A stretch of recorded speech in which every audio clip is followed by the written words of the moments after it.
कभी कभार हमने अपनी रूटीन लाइफ खुद ही हेक्टिक और डिफ़िकल्ट बनाई होती है क्योंकि हम सॉल्यूशंस को या तो सोचते नहीं हैं या फिर अप्लाई करने से घबराते हैं कि कहीं इनके इफ़ेक्ट्स जो हैं वो कुछ ऑपोजिट ना आ जाएं या कोई नुकसान ना उठाना पड़ सके।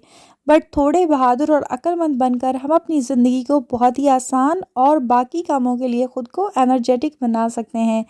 तो जी जनाब, आज मैं आपके साथ शेयर करूंगी ऐसा मैजिकल क्लीनर जिसको आप बनाएंगे सिर्फ 20 रुपए में और इसके रिजल्ट्स आप खुद ही सामने देख सकते हैं। और कुछ ऐसे टिप्स जिनको फॉलो करने के बाद आपकी ज़िंदगी इंशाल्लाह ताला हो जाएगी आसान। तो चलिए स्टार्ट कर लेते हैं आज की वीडियो। टिप नंबर 1 ये है जी कि इसमें मैं आपको बताऊंगी ऐसा क्लीनर बनाना जिसको इस्तेमाल करने के बाद आप अपनी किचन की हर चीज़ को चमका सकते हैं। इवन कि आपके स्टोव के ऊपर वाला जो एरिया होता है वो काफ़ी ज़्यादा ख़राब हो जाता है धुएं की वजह से, 10 ही मिनट में वो भी चमक जाएगा। तो जनाब यहाँ पे हमें चाहिए एक लिक्विड डिश वॉशर। मैंने ये क्रीम फॉर्म में लिया है, आप कोई सा भी यूज़ कर सकते हैं। उसके अलावा हमें चाहिए शैम्पू, 2 टेबलस्पून के करीब हमें शैम्पू चाहिए। आपने शैम्पू ले लेना, मेरे पास जो था वो मैंने डाल दिया। और इसमें हम डालेंगे सिरका। सिरका डालने के बाद जो मेन चीज़ आ जाती है वो है जी बेकिंग सोडा। इसमें आपने अंदाजे के साथ मैंने डाला है 1 टेबलस्पून, आप बेकिंग सोडा डाल दें। अगर आप चाहें तो इसके अंदर लेमन का भी इस्तेमाल कर सकते हैं, लेकिन लेमन इस्तेमाल करने से बाद में जो हमारा लिक्विड है वो जल्दी ख़राब हो जाता है, स्मेल आ जाती है। इसको हम इस्तेमाल कर सकते हैं 2 से 3 महीने तक, बिल्कुल स्मेल नहीं आएगी बल्कि खुशबू आएगी। इस तरह से आपने एक बॉटल ले लेनी है, उसके अंदर आप इसको फिल कर दें। अगर आपके पास ऐसी बॉटल नहीं है तो आप जो कोल्ड ड्रिंक वाली बॉटल्स होती हैं वो ले लें और उसके ऊपर वाला जो है शावर मिल जाता है 20-30 रुपए में, आप वो डाल के तो इसको इस्तेमाल कर सकते हैं। सबसे पहले हम माइक्रोवेव देख लेते हैं जिसको हमेशा साफ़ करते ही रहते हैं, बट फिर भी इसकी अंदर से ऐसी हालत हो जाती है क्योंकि बार बार चीज़ें गर्म करने की वजह से कभी ऐसा होता है कि हम ऊपर कवर नहीं करते हैं, प्लेट वगैरह नहीं रखते हैं, तो वो चीज़ें जो है ना उछल उछल के माइक्रोवेव की साइडों में आ जाती हैं, बहुत ज़्यादा गंदा और स्मेली हो जाता है। आपने ये लिक्विड इसके अंदर इस तरह से अच्छी तरह से इसका स्प्रे कर देना है और 10 मिनट के लिए इसको छोड़ देना है। इसके बाद हम इसकी करेंगे क्लीनिंग और मैजिकल रिजल्ट्स आपके सामने होंगे कि किस तरह से हम इसको क्लीन करते हैं। 10 मिनट के बाद हमने कपड़ा ले लेना है। आप कोशिश करें कि अगर आपके पास ड्राई कपड़ा है तो उसके साथ आप इसको साफ़ करें और आहिस्ता आहिस्ता आपने इसको साफ़ करना शुरू कर देना है। बिल्कुल भी रगड़ने की ज़रूरत नहीं है क्योंकि ये फ़ौरन से इसके अंदर जितने भी निशान हैं, जितनी भी मैल कुचैल है, कोई भी खाना वगैरह चिपका हुआ है, सब उतर जाएगा। माइक्रोवेव हो गया या कोई भी मशीनरी होगी, इनकी सफाई करते रहना चाहिए क्योंकि अगर हम इनको कुछ टाइम तक नहीं देखेंगे तो इनके अंदर ज़ंग लगना शुरू हो जाएगा। टिप नंबर 3 ये है जी कि इसके अंदर जो प्लेट होती है इसको आप वक्तन फ़वक्तन निकाल के अच्छी तरह से लेमन मैक्स के साथ या कोई भी साबुन जो आप यूज़ करते हैं उसके साथ इसको धो लिया करें। सफाई निस्फ़ ईमान है, चाहे वो आपकी अपनी सफाई है, चाहे वो आपके घर की या आपके घर में मौजूद चीज़ों की है, इसीलिए ये ख्याल करना आपका फ़र्ज़ है।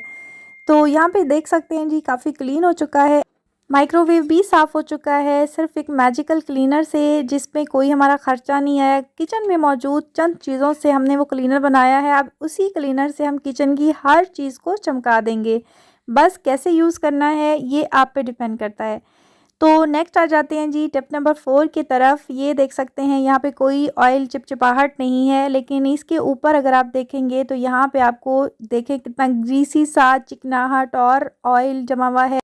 अब इसी मैजिकल क्लीनर के साथ हमने इसको क्लीन करना है। आपने इसे अच्छी तरह से स्प्रे कर देना है चारों तरफ। आपने ये जो वॉल ऊपर आपको नज़र आ रही है इसके आसपास कैबिनेट्स जो है ना चूल्हे के करीब, वो भी काफ़ी ग्रीसी हो जाते हैं, तो आपने इसके ऊपर स्प्रे करना है और इसको आपने 10 मिनट के लिए छोड़ देना है। 10 मिनट के बाद मैं जब इसको क्लीन करूँगी तो आप रिज़ल्ट्स इसके खुद ही देखेंगे कि वाकई में मैं सच कह रही थी कि ये किसी मैजिकल क्लीनर से कम नहीं है।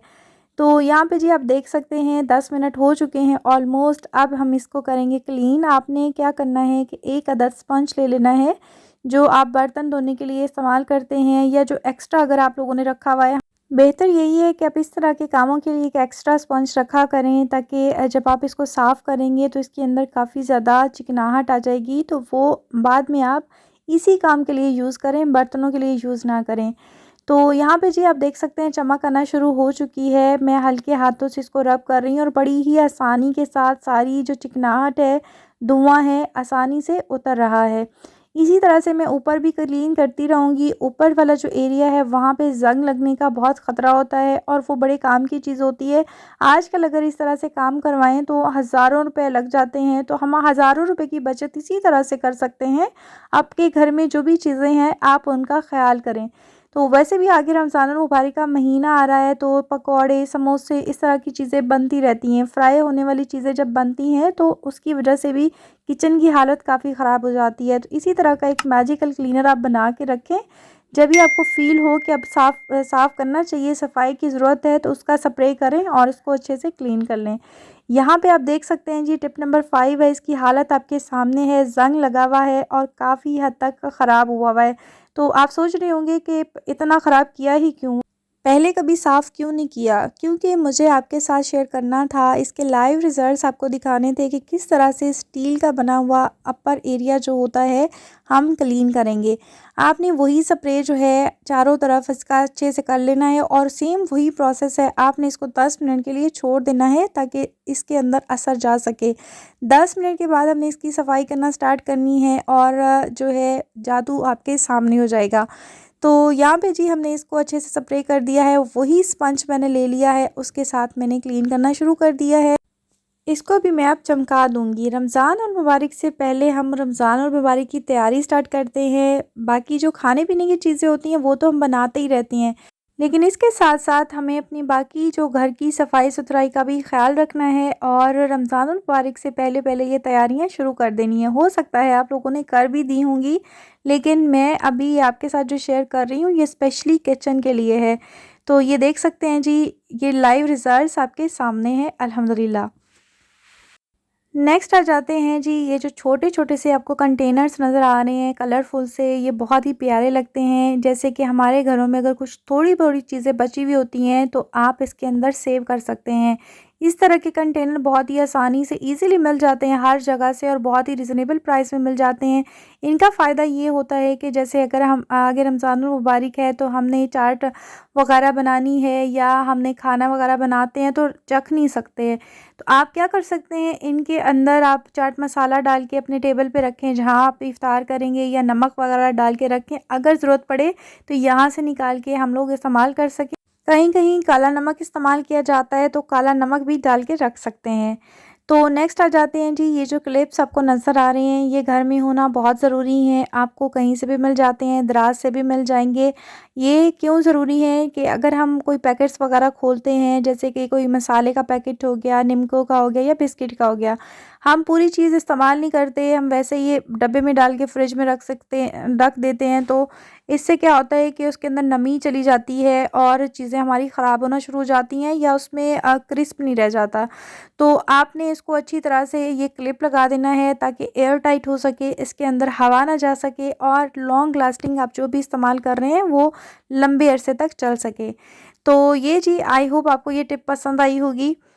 और यहाँ पे जी नेक्स्ट आ जाते हैं बहुत ही मेन टिप जो मैं आपको देने वाली हूँ। अक्सर हम लोग जब माल्टे लेकर आते हैं तो उनमें से तुर्श माल्टे निकलते हैं, यानी कि थोड़े बहुत खट्टे हो जाते हैं या पड़े-पड़े ख़राब होना शुरू हो जाते हैं। तो आपने उनका रस निकाल लेना है।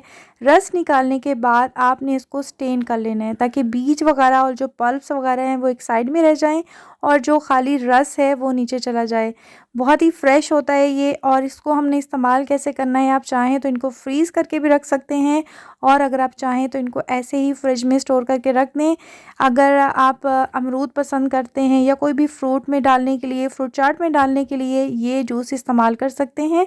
हमारे जो पैसे भी वेस्ट नहीं होते हैं, माल्टे भी वेस्ट नहीं होते हैं। इस तरह से हम इनको यूटिलाइज़ कर सकते हैं जैसा कि अभी मैंने किया है।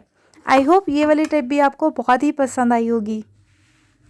टिप नंबर 9 ये है कि इस तरह से आप छोटी-छोटी चीज़ें अपने घर में रखा करें। इससे आपके टाइम की बचत भी हो जाती है और आपका काम भी आसानी से हो जाता है।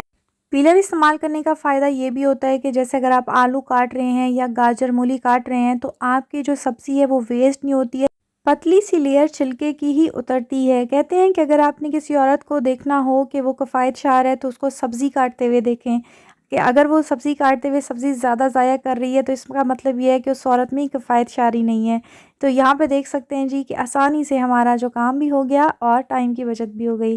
तो टिप नंबर 10 ये है कि इस तरह से जब हम खाना बनाते हैं तो कढ़ाई की जो साइडें होती है ना वो यूँ नहीं होनी चाहिए, क्योंकि ये जो है सुगड़पन में नहीं आती है। हमेशा खाना बनाते वक़्त चम्मच के साथ आप कढ़ाई की साइडों को साफ़ करते रहा करें, ये सुगड़पन की अलामत है।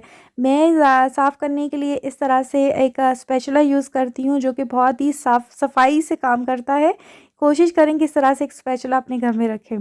तो यहाँ पे जी ये जो मैंने आपको पहले भी बताया था कि हमारे घर में जो मेरे फ़ेवरेट मग होते हैं वो टूट जाते हैं, तो उनको मैं इस तरह से इस्तेमाल करती हूँ।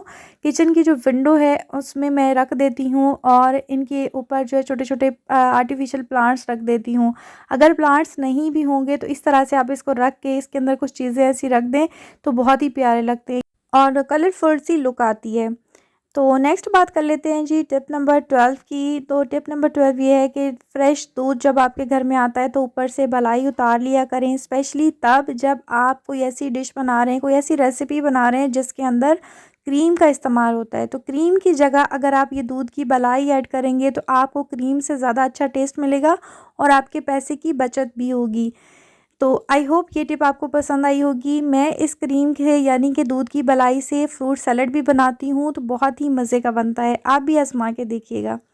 नेक्स्ट आ जाते हैं जी टिप नंबर 13 की तरफ। यहाँ पे मैंने ले लिया है साबुन के खाली कवर। चावलों को कीड़ा लगने से बचाने के लिए सबसे बेस्ट तरीका ये है कि आप साबुन के खाली कवर आप उसमें ऐड कर दें और फिर भूल जाएं चावल, चाहे आप सालों तक पड़े रहें, आपके चावल ख़राब नहीं होंगे। उम्मीद करती हूँ आपको आज की वीडियो पसंद आई होगी। वीडियो अच्छी लगी है तो वीडियो को लाइक, शेयर और सब्सक्राइब करना मत भूलिएगा। दुआओं में रखिएगा याद। इंशाल्लाह ताला फिर मिलेंगे। अल्लाह हाफ़िज़।